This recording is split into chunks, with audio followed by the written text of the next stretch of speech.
Bismillahirrahmanirrahim. Assalamualaikum warahmatullahi wabarakatuh. Selamat pagi Bapak dan Ibu SMK rujukan yang ada di seluruh Indonesia. Pagi ini kita akan ada koordinasi mutu melalui penggunaan aplikasi video conference bagi SMK rujukan, di mana pengisi materi ini adalah Bapak Winderjihan Akbar. Beliau adalah Kepala Seksi Bakat dan Prestasi dari Subdit Peserta Didik Direktorat Pembinaan SMK. Nah, di mana tema pada pagi ini yang akan disampaikan adalah strategi pengembangan bakat dan minat untuk siswa SMK. Nah, setelah paparan, nanti kami akan memberikan sesi tanya jawab, dan sesi tanya tersebut mohon diketikkan di form chat di kanan atas setelah saya mengizinkan untuk sesi tanya jawab. Selama pemateri memaparkan materinya, mohon mikrofonnya di mute supaya acara ini berjalan dengan baik. Nah, apabila ada yang gaduh dan tidak kondusif, mohon maaf, terpaksa kami akan keluarkan dari room video conference ini. Terima kasih atas kehadirannya. Selanjutnya saya serahkan kepada pemateri Bapak Winderjihan Akbar. Silakan Pak.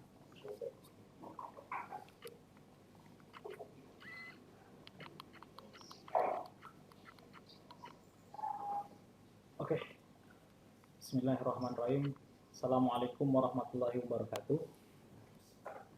Selamat pagi, salam sejahtera untuk kita semua. Yang saya hormati Bapak Ibu Kepala Sekolah, Wakil Kepala Sekolah, Bapak Ibu Guru, pembina OSIS dan pembina ekskul di seluruh SMK rujukan di tanah air kita. Pada kali ini saya Winderjihan Akbar, biasa dipanggil Jihad, ingin menyampaikan mengenai strategi pengembangan bakat dan minat siswa SMK. Di mana Bapak Ibu, bakat dan minat siswa SMK ini menjadi salah satu tugas pokok dari Direktorat Pembinaan SMK, terutama di Subdit Peserta Didik dan Seksi Bakat dan Prestasi. Selama ini Bapak Ibu, bakat dan minat siswa SMK memang belum secara optimal dikembangkan oleh Direktorat Pembinaan SMK, walaupun itu sudah menjadi tugas pokok kita. Hanya beberapa kegiatan-kegiatan yang tidak langsung menuju kepada fokus bakat dan minat siswa SMK. Oleh karena itu, pada tahun 2016 ini Direktorat Pembinaan SMK mengembangkan sistem strategi pengembangan bakat dan minat siswa SMK bekerja sama dengan Universitas Negeri Jakarta. Kenapa UNJ? Karena di UNJ memiliki sumber daya manusia yang mendukung untuk pengembangan bakat dan minat, terutama di bidang psikologi dan juga di bidang bimbingan karir. Di mana kombinasi dari teori psikologi, bimbingan karir, dan kebijakan Direktorat Pembinaan SMK mudah-mudahan dapat mengembangkan bakat dan minat siswa SMK. Kenapa kita melakukan kegiatan ini? Yang pertama adalah kita melihat di website berita-berita mengenai kebekerjaan siswa SMK, di mana data BPS mengungkapkan bahwa banyak sekali lulusan SMK yang tidak mendapat pekerjaan, walaupun sudah kita konfirmasi bahwa memang seiring dengan pertumbuhan jumlah siswa SMK, jumlah pengangguran juga mengikuti bertambah besar, karena memang bisa dua kemungkinan, bisa industrinya memang tidak ada, bisa juga kompetensi keahlian kita memang belum selaras dengan apa yang dibutuhkan oleh industri. Oleh karena itu, kita ingin melihat bagaimana dari sumber manusianya, dari siswanya. Jangan kita selalu berpikir mengenai proses pembelajarannya saja di sekolah tanpa melihat sumber daya manusia, karena memang siswa kita, anak-anak kita itu adalah manusia, bukan robot. Kalau robot dikasih program ini, kasih program itu, kasih kurikulum ini, ngikut semua. Tapi kalau siswa itu adalah manusia. Manusia itu punya perasaan, punya keinginan, punya hasrat, punya kecenderungan dan sebagainya. Dan itu unik. Memiliki bakat dan kelebihannya masing-masing, termasuk kekurangannya. Sehingga kita perlu melihat dan men-screening, membuat profil siswa itu seperti apa. Sehingga treatmentnya pun akan berbeda. Banyak sekali kita dengar siswa SMK itu merasa lelah sekolah di SMK. Ketika kita lihat tidak ada yang salah di pembelajarannya. Yang salah adalah ketidakcocokan. Misalnya ada seseorang yang tidak suka belajar angka-angka, matematika, tetapi dia dituntut untuk belajar matematika, angka-angka. Dia lebih suka misalnya menyanyi, tetapi di sekolahnya tidak mendukung kegemarannya itu. Nah, ini yang kita inginkan untuk dikembangkan. Sehingga mengenai siswa yang salah masuk jurusan, masuk program keahlian akan kita minimalisir. Dan juga yang lebih parah lagi, ada beberapa siswa kita yang tidak tahu dia kelebihannya apa, potensinya apa, bakatnya apa, dan juga inginnya apa, minatnya apa, dan tidak tahu. Sehingga siapapun yang mengarahkan ya ikut saja. Dan ketika kalau kita lihat itu tidak sesuai atau sesuai di SMK, kita lihat saja apakah dia enjoy, menikmati aktivitas pembelajaran di sekolah atau tidak, atau merasa lelah ketika sekolah, sering sakit, sering merenung, melamun, tidak memperhatikan pelajaran. Itu tanda-tanda bahwa dia itu yang dilakukan tidak sesuai dengan bakat dan minatnya dia, sehingga dia merasa lelah, merasa harus bekerja keras, belum menemukan passionnya. Nah, dalam mengembangkan soft skill dan hard skill di SMK perlu adanya kombinasi bakat dan minat, atau biasa disebut passion, dimana kalau kita melakukan sesuatu itu kita enjoy, menikmati. Kalaupun harus bergadang sampai malam-malam, itu tidak terasa capek. Karena itu sesuai dengan bakat, kelebihannya dia, dan juga minatnya dia. Kemudian kita akan meningkatkan kemampuan kognitif, afektif, dan psikomotor peserta didik sesuai dengan bakatnya masing-masing. Bapak-bapak, ibu-ibu, guru-guru, kepala sekolah, dan pendidik di sekolah menengah kejuruan, kita kalau ingin mengembangkan sesuatu harus tahu current location, lokasi awal, startnya dari mana. Nah, oleh karena itu Bapak Ibu, kita ingin melihat whole petanya, bakat dan minat itu posisinya ada di mana. Kalau kita ibaratkan suatu aktivitas pembelajaran di sekolah menengah kejuruan itu ada input, proses, dan output, bakat dan minat itu terletak di inputnya. Proses itu ada pembelajaran di SMK, ada kurikuler, ada co-kurikuler, ada ekstrakurikuler, ada non-kurikuler. Dan juga outputnya yang kita inginkan bersama, yaitu BMW, biasa disebutkan BMW, bekerja melanjutkan wirausaha. Tapi kita bikinkan prioritas di sini. Yang pertama adalah bekerja, yang kedua wirausaha, dan yang ketiga melanjutkan. Itu output yang kita inginkan bersama. Nah, posisi bakat dan minat kita itu ada di inputnya. Input yang bagus akan menghasilkan hasil juga yang bagus dan memudahkan proses. Itu yang posisi bakat dan minat. Sekarang kita ingin mengupas satu persatu mengenai bakat dan minat. Pengembangan bakat minat terdiri dari 3 unsur, yaitu bakat, minat, dan pengembangannya. Sekarang kita beranjak kepada bakat. Apa itu bakat? Bakat itu bisa diterjemahkan dalam bahasa Inggris aptitude atau talent, atau suatu kemampuan bawaan, potensi yang masih perlu dikembangkan. Dan juga kondisi seseorang yang memungkinkan dia untuk mencapai suatu prestasi, suatu keunggulan, suatu kinerja, sehingga dia mudah melakukan tersebut, dan itu sudah melekat di dalam bawaan seseorang tersebut. Itulah bakat. Dan ini adalah gift. Apakah bakat itu bisa berubah? Saya katakan ya, walaupun bawaan lahir bisa berubah. Contoh, ada orang yang bawaan lahirnya dia memiliki kekuatan fisik yang tinggi, dia memiliki bakat untuk olahraga, tapi pada suatu ketika dia mengalami cedera. Oleh karena itu Bapak Ibu harus berubah. Yang tadinya dia mengandalkan kekuatan fisiknya, ketika dia cedera harus berubah. Bakatnya sudah tidak di situ lagi, bisa berubah. Demikian juga penyanyi misalnya. Penyanyi itu memiliki dianugerahi suara yang sangat bagus. Pada suatu ketika ada sakit, berubah. Bakat bisa berubah. Dan kita harus mencari terus. Tidak ada proses berhenti untuk mencari potensi-potensi yang kita miliki. Karena tidak satu, banyak. Itu yang kita inginkan. Kemudian untuk mengetahui bakat tersebut kita melakukan suatu tes.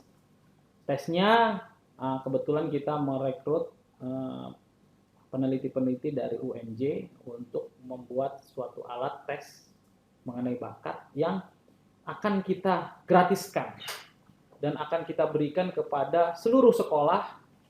Tahun ini bulan Oktober, akhir Oktober ini akan kita upload di internet dan siapapun bisa menggunakan itu, dan itu hak ciptanya dari Direktorat Pembinaan SMK, gratis. Ada 9 tes yang akan dilakukan. Yang pertama mengenai penalaran visual, mengenai gambar-gambar. Kemudian penalaran numerik, yaitu mengenai angka-angka. Ini saya sudah melakukan tes ini, saya kuat di nomor 2, di numerik atau angka-angka. Analisis verbal, kata dan bahasa. Nah ini menurut tes bakat saya, analisis verbal ini saya lemah. Jadi kita tahu kemampuan kita apa, yang lemah apa. Kemudian penalaran urutan. Ada lagi pengenalan spasial, itu yang abstrak-abstrak, yang berbau seni, desain, dan lain sebagainya. Yang keenam adalah 3 dimensi, akan memenahi suatu ruangan yang lebih luas dan 3 dimensi. Ini untuk potensi-potensi yang bersifat kreatif. Yang ketujuh adalah sistematis. Kita akan melakukan menganalisis sesuatu, apakah anak-anak ini bisa mengorganisir, memahami simbol dan ruang. 8 kosakata, bagaimana memilih kata-kata, ekspresi dan informasi. Dan yang terakhir adalah figura angka. Ini adalah aritmatik pada situasi sehari-hari. Nah ini saya unggul di sini. Dan saya sudah tes, sudah uji coba pada diri saya sendiri dan beberapa sekolah-sekolah siswa-siswa SMK.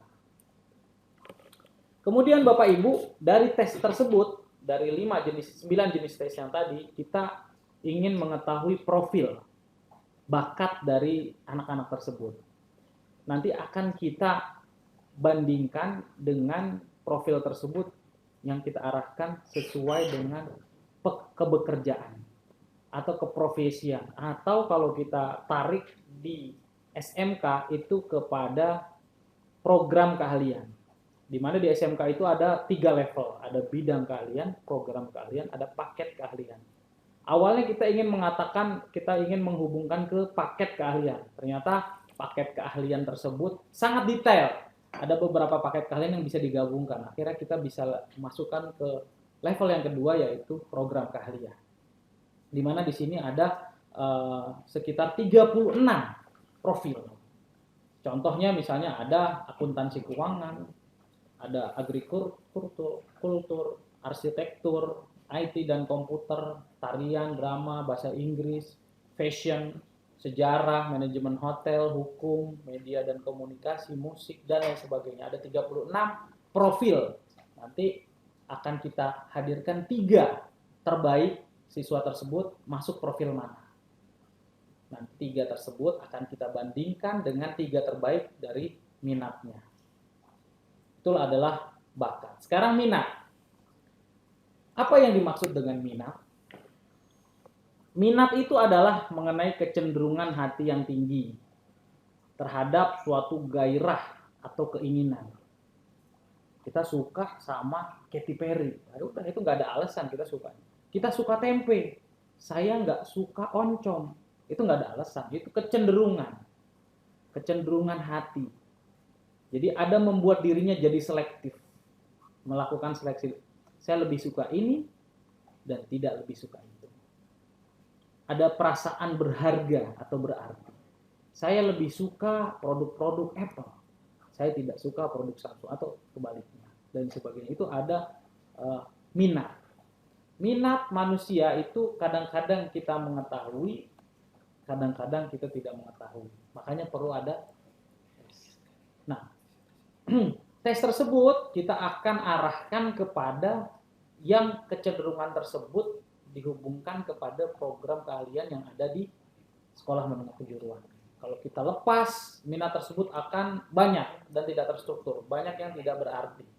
Akhirnya kita batasi minat itu dihubungkan kepada ada 8 itu yang berhubungan dengan minat-minat yang ada di program keahlian di SMK.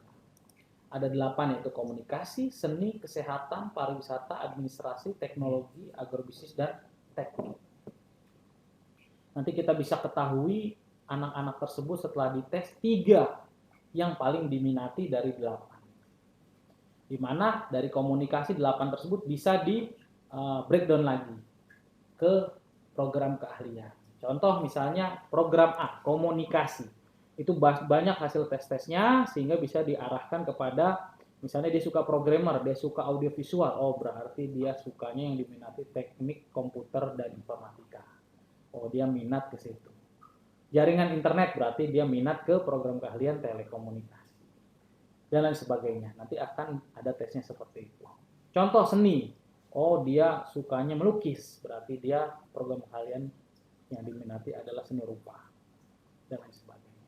Demikian juga kesehatan, pariwisata, administrasi, teknologi, agribisnis, dan teknik. Teknik juga misalnya ketika dia lebih suka dia atau mengenai perawatan mesin, oh berarti di program keahlian teknik industri. Lalu setelah ada bakat, ada minat, bagaimana mengembangkannya? Sebelum kita masuk ke strategi, kita harus tahu dulu apa letak posisi dari minat dan bakat dan minat. Jadi minat adalah keinginan. Apakah keinginan itu bisa berubah? Gairah, kecenderungan, bisa juga dipengaruhi oleh banyak hal. Sehingga minat itu adalah menentukan apakah dia itu menikmati atau tidak. Itu minat. Sehingga itu yang didahulukan, baru disesuaikan dengan apakah bakatnya mendukung. Kalau dia minatnya ada 3, cek dengan bakatnya. Oh, dari 3 minat itu mana yang didukung oleh bakatnya, itulah yang akan kita kembangkan. Dimana di sini kita strateginya, jadi ada lingkungan juga mempengaruhi. Nanti penelitian selanjutnya kita akan melakukan penelitian mengenai bagaimana pengembangan lingkungan yang mendukung bakat dan minat siswa. Nah, bakat dan minat akan kita tes. Ada tes bakat, tes minat, akan kita komunikasikan dan kita sesuaikan dengan program keahlian yang ada di SMK. Nah, setelah itu baru kita kembangkan kepada hasilnya, outputnya. Apakah dia bekerja atau berwirausaha. Ini adalah strategi kita, di mana setelah kita tes assessment, kita akan melakukan mengecek kesesuaian dengan aktivitas pengembangan yang ada di SMK. Baik itu kurikuler, co-kurikuler, ekstrakurikuler maupun non-kurikuler. Nah, aktivitas-aktivitas tersebut itu berhubungan dengan subdit-subdit yang ada di direktorat. Kita sudah bagi-bagi tugas di mana nanti kurikuler itu bagiannya kurikulum.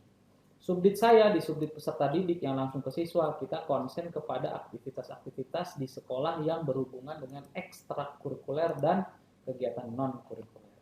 Ekstrakurikuler adalah tambahan ekskul yang bersifat rutin dan tetap. Non-kurikuler adalah kegiatan-kegiatan atau aktivitas-aktivitas yang membantu juga pengembangan bakat dan minat, namun tidak rutin atau eksidental. Contohnya misalnya kita melakukan bazar misalnya. Oh, ada pameran apa, ada event apa, kita melakukan bazar, ada kewirausahaan di situ. Itu non kurikuler.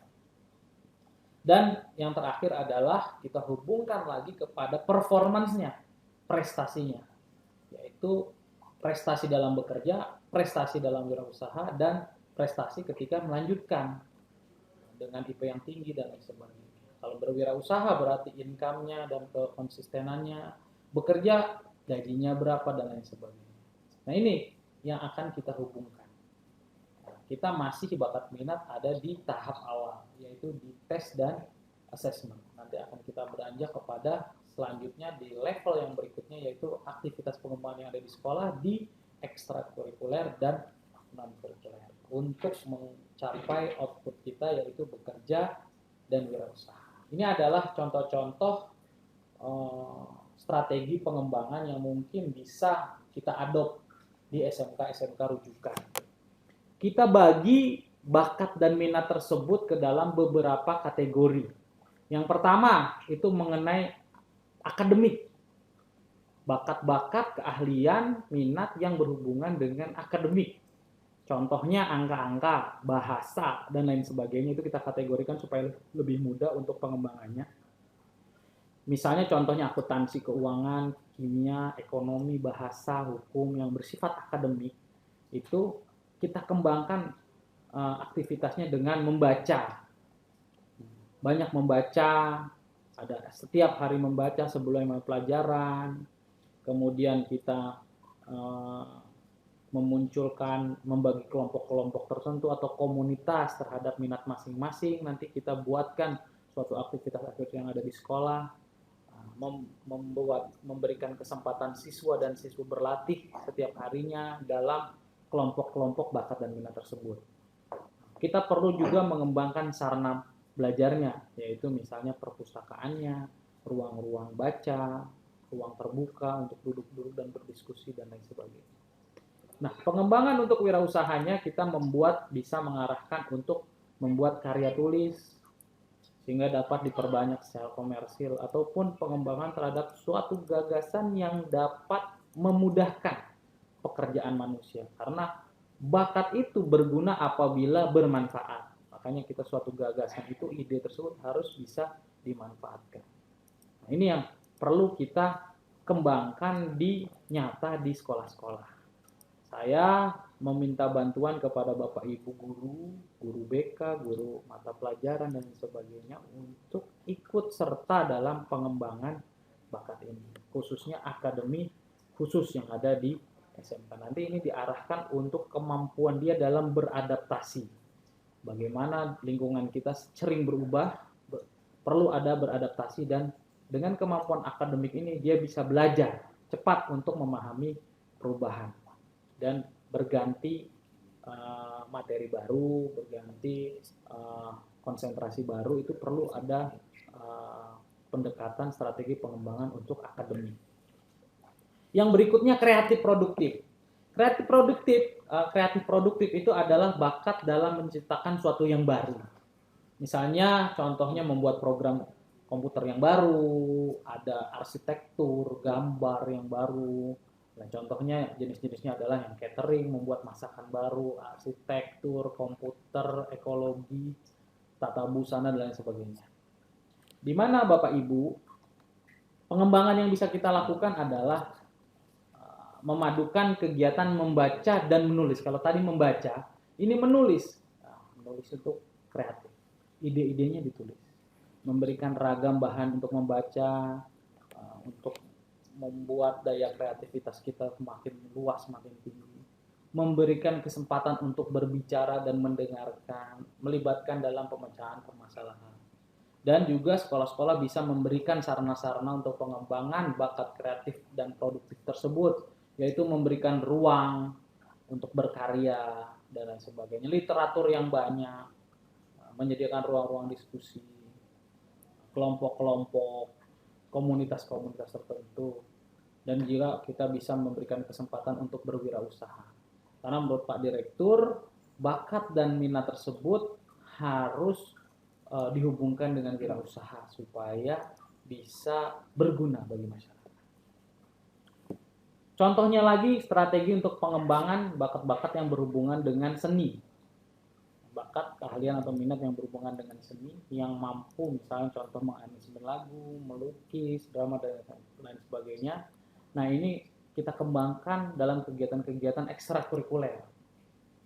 Mohon Bapak Ibu di SMK rujukan perbanyak ekstrakurikuler yang berhubungan dengan itu. Memberikan ruang untuk berkreasi. Supaya apabila dia memang bakatnya di seni bukan di akademik, kecenderungan anak-anak tersebut akan lelah ketika masuk di kelas. Nah, kalau kita berikan ruang untuk berkreasi, dia akan tersalurkan sehingga dia akan senang dan senang ingin masuk ke sekolah. Contohnya membuat pameran terkait karya seni yang dihasilkan dan sebagainya. Bapak Ibu bisa membimbing siswa-siswa yang memiliki bakat seni yang tinggi untuk dikembangkan lebih lanjut. Begitu juga ada bakat kinestetik atau psikomotorik. Ini yang perlu gerak tubuh. Nggak bisa diam. Jadi itu bukan anak bandel. Jadi memang anak tersebut memiliki suatu bakat kinestetik atau psikomotorik. Langkah terbaik adalah bukan membatasi, bukan melarang, karena memang bakatnya dia di situ. Banyak anak-anak dicap anak bandel, anak tidak baik, ketika dia banyak bergerak, padahal memang itu bakatnya di situ. Nah, kita arahkan kepada jenis bakat tersebut kegiatan ekstrakurikuler yang berhubungan dengan olahraga dan permainan. Kita sediakan sarananya yaitu alat-alat olahraganya, ada lapangannya. Kalau tidak punya lapangannya ya sewa di tempat yang lain. Ada bikin program tertentu, misalnya 1 hari sehat atau kegiatan sehari sehat misalnya, atau jalan pagi atau lari maraton tingkat sekolah dan sebagainya. Selain itu juga kita kasih wadahi untuk wirausahanya, memberikan pelatihan terhadap keahlian olahraga tertentu, misalnya dapat melatih futsal pada anak-anak SD dan sebagainya. Oh, kita punya kemampuan sepak bola atau futsal. Oh, ini bisa dijual loh, kita bisa latih anak-anak SD misalnya untuk berlatih futsal dan sebagainya. Nah, ini bisa kita simak bahwa setiap bakat itu adalah keunggulan dan itu bisa dijual. Itu yang kita inginkan di wirausaha. Jadi bukan hanya program untuk pengembangan tapi juga untuk wirausaha. Mungkin itu saja yang bisa saya sampaikan mengenai pengembangan dan bakat minat siswa SMK. Apabila ada kata-kata saya yang salah, kami mohon maaf. Dan terakhir saya ingin menyampaikan quote di sini kepada Bapak Ibu pendidik di Sekolah Menengah Kejuruan SMK se-Indonesia, SMK rujukan, bahwa yakinlah bahwa setiap anak didik kita memiliki bakat dan kelebihannya masing-masing. Dan yakinkanlah mereka akan meraih prestasi setinggi-tingginya apabila dikembangkan, diarahkan, dan dididik dengan baik dan benar. Itu yang bisa saya sampaikan. Assalamualaikum warahmatullahi wabarakatuh. Waalaikumsalam warahmatullahi wabarakatuh. Nanya yang pertama. Sip. Berapa nanya? 5/3 dulu. Ya. Baik Bapak Ibu, berikut sudah disampaikan paparannya. Selanjutnya kami akan memberikan sesi untuk tanya jawab. Sesi yang pertama kami membuka 3 penanya dari SMK. Nah, silakan menuliskan nama SMK-nya di kolom chat di kanan atas. Nanti 3 nama teratas akan kami berikan kesempatan untuk bertanya dengan narasumber kami dari direktorat. Silakan untuk menuliskan.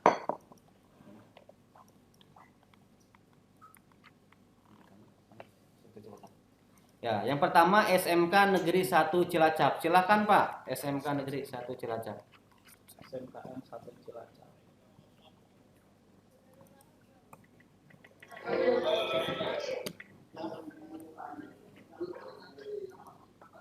Bahwa terkait dengan bakat minat, terkait dengan keinginan yang dipunyai oleh anak. Ketika berada di sekolah adalah ketika pembelajaran kita itu kan sudah 50 jam per minggu. Nah, tentunya ini permasalahan klasik diambil di semua sekolah, sehingga kami hampir tidak mempunyai waktu untuk mengembangkan bakat minat siswa. Sehingga barangkali ada solusi atau petunjuk dari Bapak terkait dengan masalah waktu tersebut, atau barangkali ke depan dikaitkan dengan masalah struktur mata pelajaran yang jumlahnya terlalu banyak tersebut, Pak. Terima kasih, Pak. Assalamualaikum warahmatullahi wabarakatuh. Ya, waalaikumsalam warahmatullahi wabarakatuh. Baik Pak, terima kasih Pak atas pertanyaannya. Kita tampung dulu. Yang kedua, penanya dari SMK Negeri 1 Kota Ternate. Silakan Bapak dan Ibu. SMK Negeri 1 Kota Ternate. Ya, baik, terima kasih. Assalamualaikum warahmatullahi wabarakatuh. Waalaikumsalam warahmatullahi wabarakatuh. Iya, kami dari SMK Negeri 1 Ternate ingin bertanya, Pak. Ini pertanyaannya sebenarnya hampir sama dengan dari SMK Negeri 1 Cilacap, Pak. Persoalan pengembangan minat dan bakat di sekolah kami yang menjadi persoalan utama adalah masalah waktu, Pak. Waktu kita belajar di sekolah ini kan hampir terkuras habis dengan akademik. Nah, sementara pengembangan bakat dan minat ini kan hampir tidak ada waktu. Nah, kita hanya fokuskan pada masalah ekstrakurikuler. Sementara di ekstrakurikuler itu juga dibatasi dengan waktu. Karena setelah semester selesai, antara waktu setelah semester dengan pembagian laporan pendidikan itu kan singkat. Nah, jadi kami ingin menyarankan kalau boleh penyusunan kurikulum, penyusunan jam pelajaran itu juga harus diperuntukkan dengan persoalan bakat, pengembangan bakat dan minat, Pak. Terima kasih. Assalamualaikum warahmatullahi wabarakatuh. Waalaikumsalam warahmatullahi wabarakatuh. Baik Pak, kami tampung dulu Pak pertanyaannya. Selanjutnya di sesi pertama ini satu lagi dari SMK 1 Banjar. Silakan Ibu dari SMK 1 Banjar atau apa untuk menanyakan apa? Silakan Bu. Tanya jawab. Sudah. Lagi tanya jawab. Oh ya, silakan.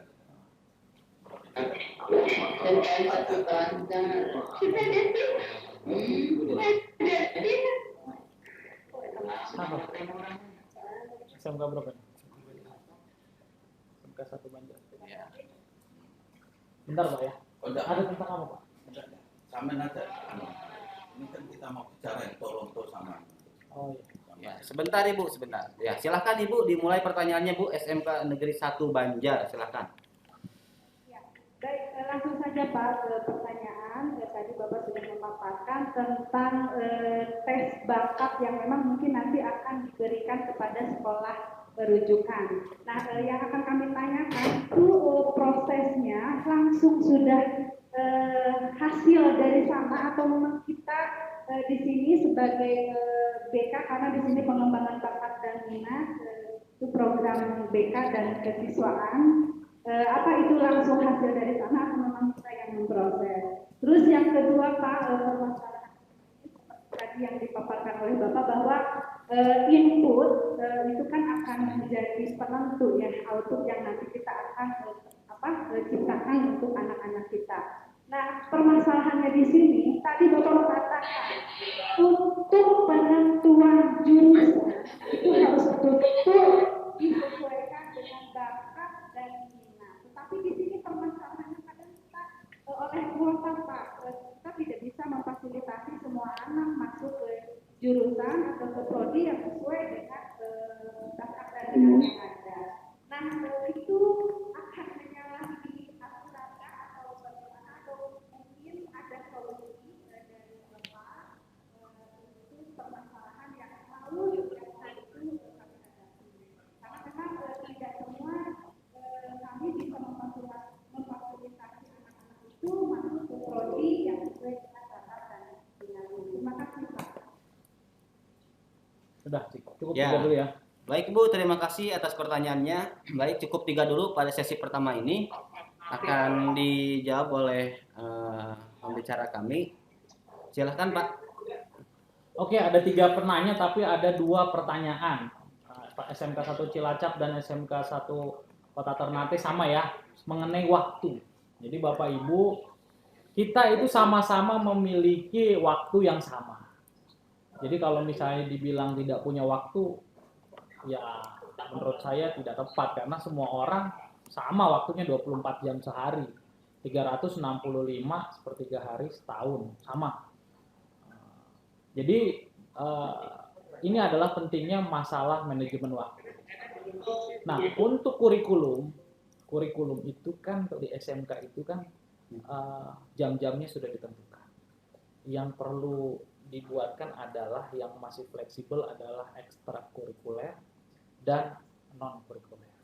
Nah, kalau yang dari segi kurikulum nanti ada timingnya dari subdit kurikulum yang akan menjawab ini. Bagaimana pengembangan bakat minat disesuaikan dengan kurikulum. Nah, kalau untuk yang non kurikuler, itu di subdit kami, subdit peserta didik, kita akan kerahkan pedoman-pedoman untuk bakat dan minat.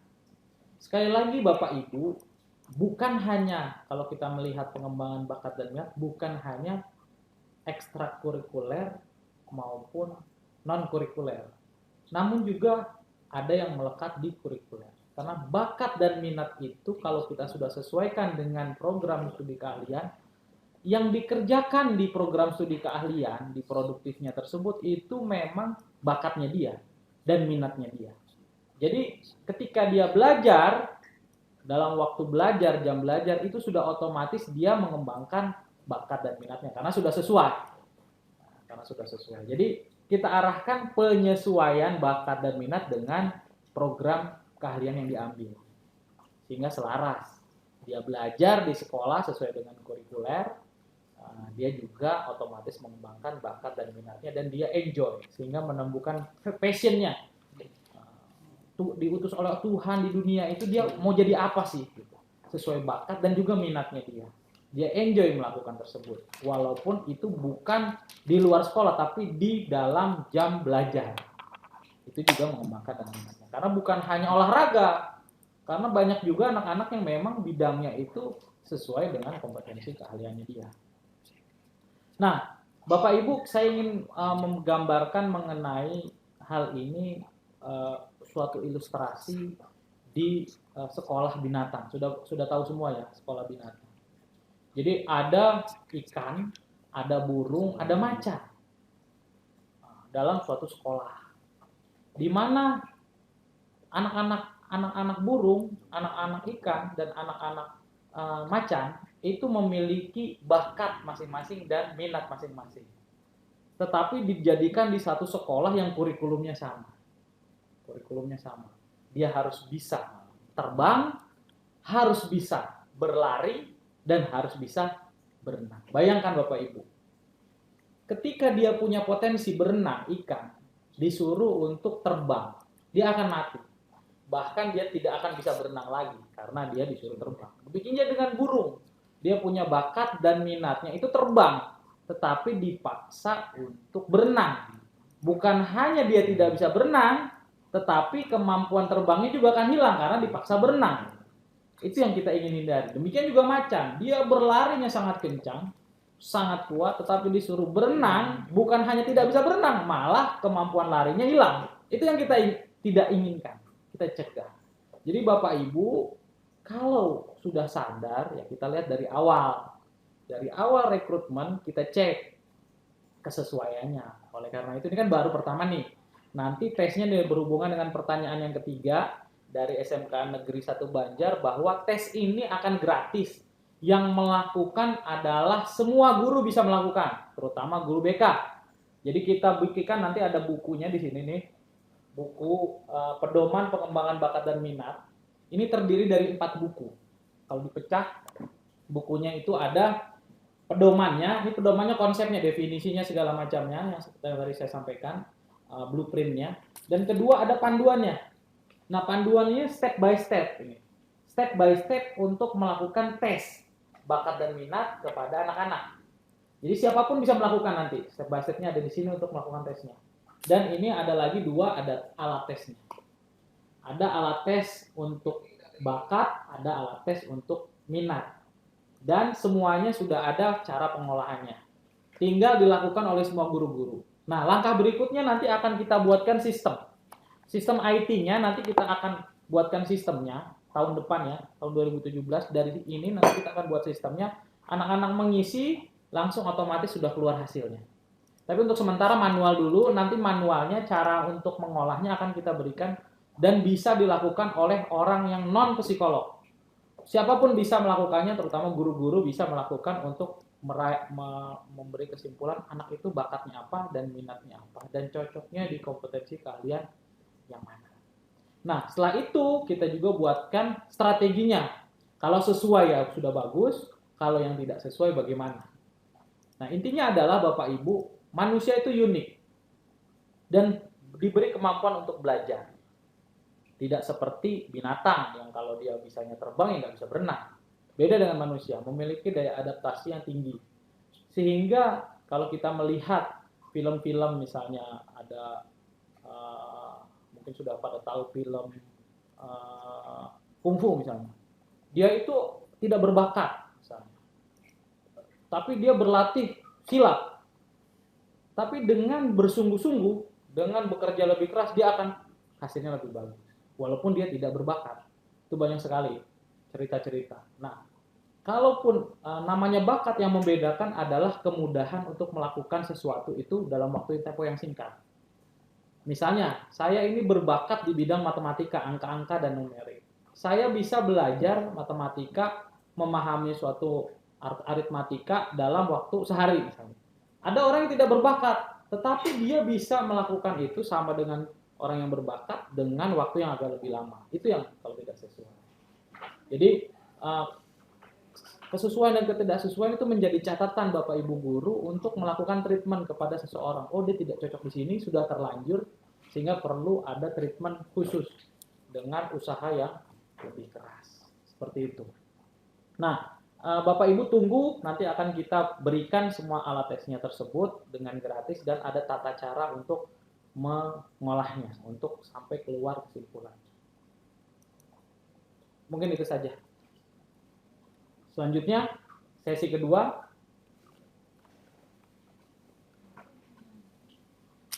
Ada tambahan lagi?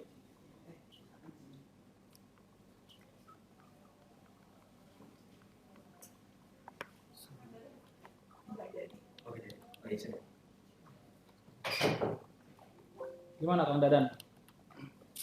Ya, baik. Pertanyaan berikutnya. Baik Bapak Ibu, kita buka untuk sesi yang kedua. Pertanyaan yang kedua dari yang pertama dari SMK Pelihari Kalimantan Selatan. Ya, silakan SMK Pelihari Kalimantan Selatan bisa berikan pertanyaannya. Silakan Ibu.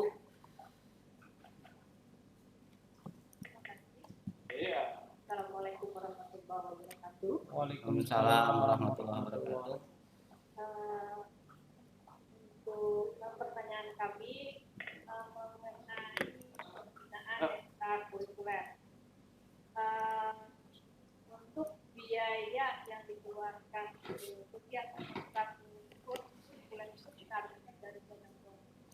Nah, kemudian yang menjadi kendala adalah untuk penggunaan dana bos kita harus mencantumkan berbagai bukti dan untuk keperluan SPJ-nya. Nah, kadang kita kesulitan untuk melakukan itu. Kita diharuskan untuk membuat SPJ dengan, jadi waktu kita habis untuk membuat SPJ itu Pak. Nah, sedangkan banyak kegiatan yang perlu diperlukan untuk biaya yang dikeluarkan untuk kegiatan itu. Misalnya mengikuti lomba-lomba keluar, itu kan diperlukan dana, nah dananya diambil dari BOS, dari dana BOS. Nah, kesulitan kita itu tadi tuntutan untuk membuat laporan itu. Nah, sehingga waktu kita habis untuk itu. Nah, kadang-kadang ada juga yang pengguna itu masih belum mengerti bagaimana proses pelaporan untuk perbuatan publik. Ya, terima kasih Ibu dari SMK Pelihari Kalimantan Selatan atas pertanyaannya. Kita tampung dulu. Selanjutnya ke SMK Negeri 1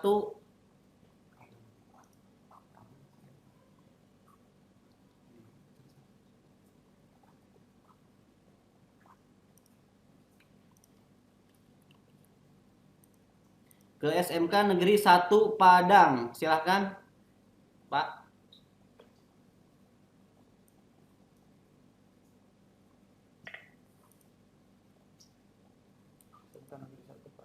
Ya, SMK Negeri 1 Padang, Mas, suaranya belum masuk, Pak. Oke, assalamualaikum warahmatullahi wabarakatuh. Waalaikumsalam warahmatullahi wabarakatuh. Terima kasih Pak kesempatan yang diberikan. Kami dari SMK Negeri 1 Padang pada kesempatan ini menanggapi dari pernyataan yang Bapak sampaikan tadi tentang minat dan bakat. Mungkin di dalam pelaksanaan kegiatan yang kita lakukan di sekolah, mungkin kita di sini melihat input, proses, dan outputnya. Kalau inputnya yang untuk meningkatkan minat dan bakat siswa itu, inputnya itu agak berbeda kita dibandingkan dengan yang di SMA. Karena yang berminat masuk SMK itu biasanya dia dulu di SMA.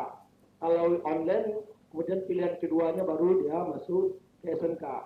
Kemudian prosesnya, bagaimana kami memberikan proses pembelajaran, karena SMK itu adalah menciptakan soft skill.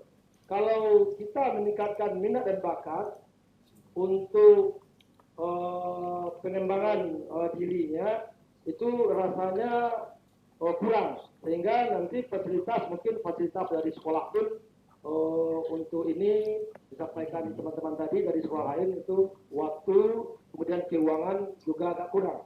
Kemudian yang ketiga tentang output. Kami dari SMK ini mengharapkan sekali tamatan dari SMK ini tentu adanya peluang kerja. Jadi kami mengharapkan dari pihak terkait nanti adanya semacam menjalin kerjasama atau pengikat lah dari pihak yang berwenang dari tamatan dari SMK ini untuk dapat peluang kerja. Jadi di sini kalau seandainya input bagus, prosesnya bagus, apalagi penempatan dari outputnya nanti dibantu oleh pihak yang berwenang, sehingga minat dan bakat dari tamatan dari SMP masuk SMK ini akan lebih bagus input yang masuk. Itu saja dulu, terima kasih Pak.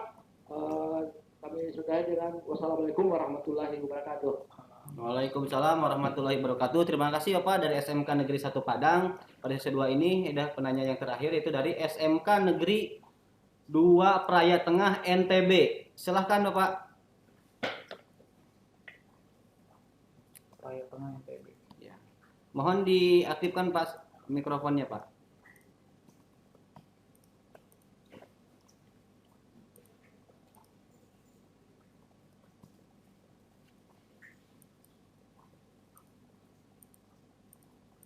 Assalamualaikum.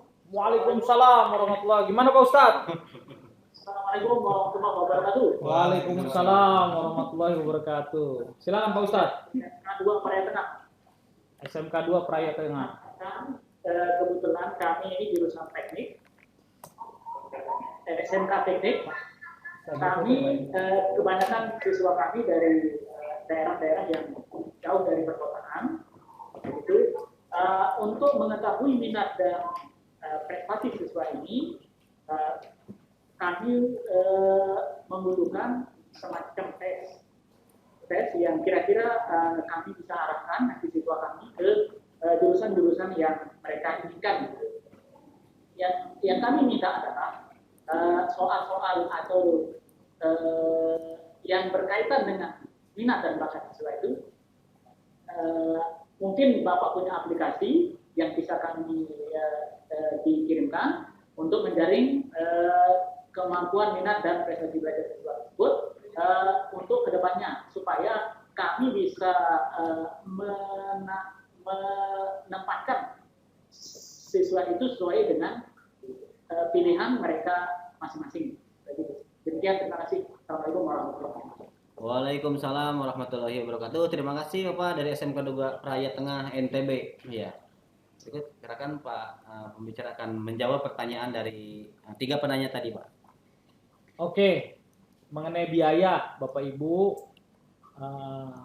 biayanya kan ada ya, biaya operasional dari SMK itu kan ada BOS ya, dan BOS itu boleh untuk kegiatan kesiswaan, diperbolehkan. Sekarang tuntutan laporan, Bapak Ibu, laporan itu dilakukan setelah kegiatan berakhir, jadi bukan pada proses. Jadi laporan bisa dibuat ketika aktivitas tersebut sudah dilaksanakan. Jadi bagaimana kita membuat laporan kalau aktivitasnya belum dilaksanakan? Laporan itu adalah bagian pertanggungjawaban atau pertanggunggunggatan seseorang yang menggunakan dana negara. Karena kita menggunakan dana negara sehingga pemeriksa akan tanya digunakan buat apa. Nah, alangkah lucunya, alangkah anehnya ketika kita ingin, kalau kita sibuk untuk membuat laporan. Laporan itu laporan dari apa? Laporan dari aktivitas. Jadi aktivitasnya dulu dilakukan, programnya dulu dilakukan, baru dibuat laporannya. Ini adalah mengenai manajemen waktu. Karena setiap orang itu memiliki waktu yang sama, 24 jam sehari, dan itu bisa kita manage bersama. Nah, kalaupun itu aktivitas kita terlalu banyak, kita buatkan prioritas-prioritas mana yang didahulukan, mana yang tidak. Ini mengenai manajemen waktu. Jadi kalaupun ada tuntutan laporan, kita harus minta bantuan kepada ahlinya. Karena yang membuat laporan itu biasanya laporan pertanggungjawaban keuangan itu kalau kita serahkan kepada, minta bantuan kepada orang ahli yang misalnya orang akuntansi, itu akan jauh lebih mudah. Jadi kita tidak bisa, kita harus berkolaborasi, bekerja sama dengan pakarnya. Jadi kalau kita bukan orang akuntansi, bakat kita bukan di situ, kompetensi kita bukan di situ, ya lebih baik kita minta bantuan kepada orang yang memiliki kemampuan di situ untuk membantu kita. Begitu. Kemudian mengenai jadi Bapak Ibu, pengembangan bakat dan minat siswa kita itu berbeda dengan SMA. Saya ingin ditegaskan di sini, mohon dirubah perspektif kita bahwa yang masuk SMK itu orang nomor 2. Itu harus dirubah, karena Bapak Ibu, semua manusia itu memiliki kemampuan, bakat masing-masing. Tidak ada orang yang satu lebih baik dibanding orang yang berikutnya. Tidak ada. Yang ada adalah setiap orang, setiap anak itu memiliki kelebihannya masing-masing dan memiliki kelemahannya masing-masing. Yang perlu kita cari adalah kelebihan anak tersebut. Kemungkinan misalnya, dia misalnya tidak diterima di SMA. Itu dari segi akademis. Bisa jadi dari segi yang lain, dari segi seni, kinestetik, psikomotorik, dari segi yang lain dia unggul. Itu kita fokus pada unggulnya, jangan fokus pada lemahnya. Karena di semua orang tidak ada manusia yang sempurna. Semuanya hebat, tidak ada. Pasti ada yang lebih, ada yang kurang. Nah, perspektif kita lah yang membagari itu, bahwa orang yang lemah di akademis dianggap orang nomor 2. Itu salah. Tidak ada seperti itu. Orang yang lemah di akademis tetapi unggul di tempat lain, misalnya di psikomotorik, di sosial, atau di seni, itu tidak lebih jelek dibanding yang unggul di akademis. Itu hanya satu bagian saja akademis itu. Ada bagian-bagian lain. Nah, kita konsentrasinya mengembangkan bakatnya. Dia di mana? Kita harus cari. Dan itu diterapkan di pembelajaran. Kita sesuaikan dengan kompetensi keahliannya. Tidak semua kompetensi kalian memerlukan matematika, saintis, tidak. Tapi kalau SMA itu lebih banyak ya kemampuan akademis. Tapi kita arahkan jurusan-jurusan yang memang seni misalnya. Kalau dia bakatnya seni ya kita arahkan ke kompetensi yang seni. Atau ke yang teknis. Kalau orang yang memiliki kemampuan teknis itu belum tentu akademisnya bagus, belum tentu. Tetapi dia memerlukan kemampuan teknis yang baik. Nah, itu yang kita inginkan di situ. Jadi jangan ada pernah lagi kita menyebutkan input kita jelek, jangan. Kasihan anak-anak itu. Jadi saya paling tidak suka, tadi quotes terakhir saya sampaikan bahwa yakinlah bahwa setiap anak didik kita memiliki bakat dan keunggulan masing-masing. Yakinlah, pasti ada bakatnya, ada keunggulannya masing-masing. Dan yakinkanlah mereka bahwa mereka akan mencapai suatu prestasi setinggi-tingginya dengan bakatnya dia, dengan kemampuan bakat, dan asal kita arahkan, kita kembangkan, dan kita didik dengan baik dan benar. Itu yang saya inginkan. Mungkin itu saja dari saya. Ada lagi sesi berikutnya? Oh, ada terlalu. Pertanyaan berikutnya ada lagi? Oh ya, tes mengenai SMK 2 yang terakhir. SMK Negeri 2 Praia. Tes ini sudah kita siapkan alatnya. Jadi ada alat tes bakat ini. Nanti soal-soalnya sudah ada. Ini ada untuk gambar semuanya. Terus ada kunci-kunci jawabannya juga sudah ada. Nanti analisisnya juga gimana sudah ada. Ini ada tahap akhir persetujuan Pak Direktur.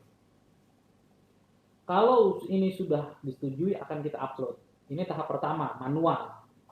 Tahap pertama manual. Akan kita berikan ke semua sekolah dan kita jamin bahwa semua sekolah akan bisa menggunakan ini karena kita uji cobakan dulu sebelum kita lempar ke sekolah-sekolah. Keterbacaannya dan pengertiannya supaya bisa digunakan oleh semua sekolah dan semua guru. Termasuk pengolahannya. Ini tahap pertama adalah yang manual. Tahap kedua nanti setelah ini berjalan kita akan membuatkan aplikasinya. Aplikasi itu yang akan otomatis. Ini sementara masih manual, kita berikan panduannya untuk mengolahnya secara manual dan gampang. Dan nanti kita juga tahap berikutnya akan buat aplikasi yang ketika anak-anak itu mengisi di komputer, langsung keluar hasilnya. Dan Bapak Ibu, tidak pernah ada kata terlambat untuk mencari passion kita, bakat dan minat kita. Tidak ada kata terlambat. Yang penting kita tahu. Kalaupun kita sudah tahu, oh berarti saya tidak kurang di sini, berarti kalau ada tuntutan akademis di kurikulum berarti perlu usaha yang lebih keras supaya bisa menghasilkan lebih baik. Tapi kita jangan konsentrasi di situ saja. Kita punya kelebihan yang lain. Jadi siswa-siswa tahu apa yang harus dilakukan dengan tes bakat dan minat. Demikian Bapak Ibu. Mungkin kita cukupkan saja. Mohon maaf apabila ada kesalahan. Wassalamualaikum warahmatullahi wabarakatuh. Selamat siang. Ya. Ya, terima kasih Pak Jihan Akbar yang sudah memaparkan materi mengenai minat dan prestasi siswa. Demikian Bapak Ibu SMK rujukan atas paparannya. Terima kasih atas kehadirannya pada sesi video conference hari ini. Nanti informasi yang mengenai materi-materi akan kita sampaikan di grup WhatsApp. Kemudian agenda selanjutnya ada video conference besok pukul 14 sampai 16 dengan materi teknopreneur. Ya. Nanti info lebih lanjutnya akan kami berikan di grup WhatsApp. Ya. Sekali lagi saya ucapkan terima kasih pada SMK yang sudah hadir pada acara ini. Kami akhiri. Assalamualaikum warahmatullahi wabarakatuh.